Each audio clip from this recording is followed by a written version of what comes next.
And here I must declare my interest because one of my hobbies is archive TV. What a surprise. But you talk about things like the Queen Vic, the Woolpack, the Rovers Return. The Rovers Return, the longest running pub on the telly probably. Jack and Addie Walker in the early days, right? Nay, lads, I'll go to the back of our house. They were the perfect double act, but things really were like that sort of in years gone by, and it was reflecting real life in a backstreet boozer. They say that in Coronation Street, in the Rovers Return itself, they'd only just got rid of the sawdust off the floor. They're still on it in some places, but they just removed it from the floor on the Rovers Return. It's seen its fair share of trials and tribulations. You remember in 1979, a lorry went through the front of the bar. That was scary stuff. They thought they'd lost Tracy for a while. And then 1986, they had a massive fire.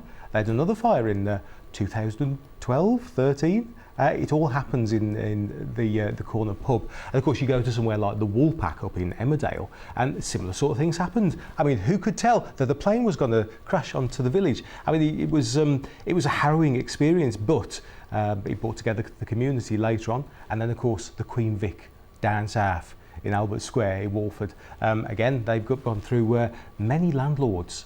Den and Angie in the early days, you remember them?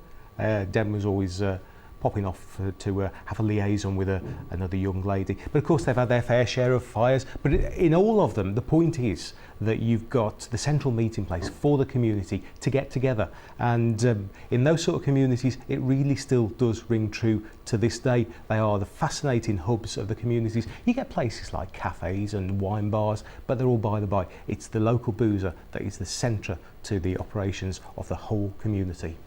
Was in the bar of the Rovers Return. Next door was Albert Tatlock's house, and they always used to say, there was a joke actually, that when anybody went into the toilets in the Rovers Return, they'd end up in old Albert Tatlock's living room, and that was the reason why he was always so grumpy. Who knew? So of course there's one thing we've got to say to everybody who goes into those local pubs. Cheers.